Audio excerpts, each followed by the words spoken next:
एक छोटे से गांव में एक परिवार रहता था। पति, पत्नी और उनके 2 बेटे। पर दुर्भाग्य ऐसा कि आर्थिक परेशानियों ने उनसे सब कुछ छीन लिया। धन्यवाद भाई साहब, ये घर अब आपका हुआ। कोई बात नहीं, अगर परिवार साथ है तो फिर से सब बना लेंगे। जी, बच्चों घबराओ मत, भगवान हमारे साथ है।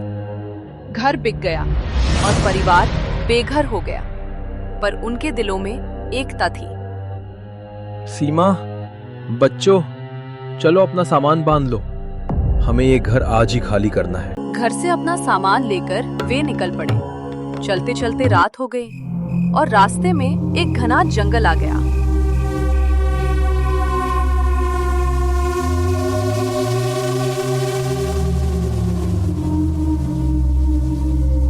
रात में चलना ठीक नहीं, आज यहीं रुकते हैं। ठंड काफी है, चलो यहाँ आग जला लेते हैं। यहाँ कुछ लकड़ियां पड़ी हैं, इन्हीं से काम चल जाएगा। राजू और उसके परिवार ने यही पेड़ के नीचे ठहरने का फैसला लेकर ठीक नहीं किया। उन्हें क्या पता था कि इस पेड़ में एक मायावी जिन्न रहता है।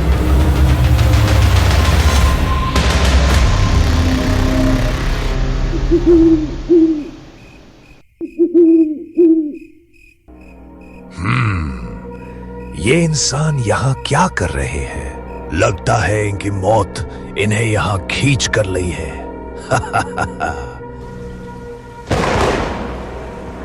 लगता है मौसम बिगड़ने वाला है, जल्दी से कुछ जुगाड़ करना पड़ेगा। बेटा राम, तुम आसपास से लकड़ियां ले आओ। जी पिताजी, अभी लाता हो।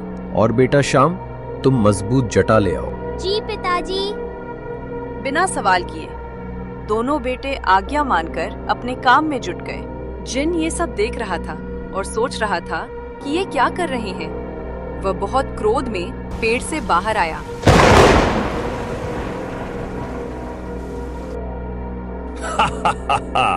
कौन हो तुम? ये मेरा जंगल है, यहाँ क्या कर रहे हो? राजू बहुत निडर और बुद्धिमान था। उसने तुरंत खतरे को भांपते हुए अपनी सूझबूझ से कहा, हम यहाँ आराम करने आए हैं। इन लकड़ियों और रस्सियों का क्या करोगे? ये सब तुझे बांधने के लिए है। जिन्न ने देखा परिवार में कितनी एकता है। इसके एक बार कहने पर ही इसके बच्चे सारा सामान ले आए थे।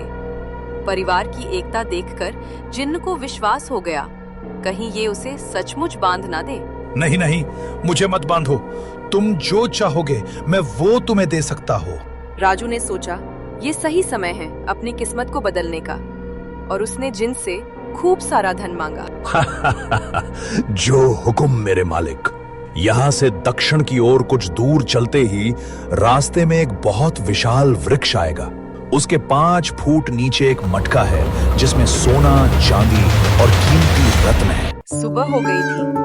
पूरा परिवार एक उम्मीद की किरण लिए चलते चलते उस विशाल वृक्ष तक पहुंच ही गया जो जिन्न ने बताया था। राजू और उसके बच्चों ने पेड़ के नीचे खुदाई शुरू कर दी। काफी मेहनत करने के बाद अचानक एक तेज चमक नजर आई। ये और कुछ नहीं बल्कि एक सोने, चांदी और रत्नों से भरा मटका था जो उन्हें मिल गया था।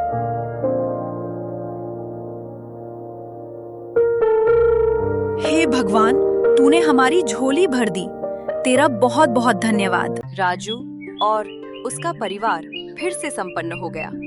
उन्होंने गांव में एक बहुत सुंदर घर लिया और खुशी से उसमें रहने लगे। एक दिन राजू अपनी साइकिल पर अपने घर जा रहा था। तभी उनका पड़ोसी बिरजू वहां से गुजर रहा था। तभी उसकी नजर राजू और उसके आलीशान घर पर पड़ी और उसने राजू से पूछा, राजू भाई कैसे हो? बड़े दिनों बाद मिले। सब बढ़िया, प्रभु की कृपा है। बिरजू, तुम बताओ, तुम कैसे हो? मैं भी मजे में हूँ।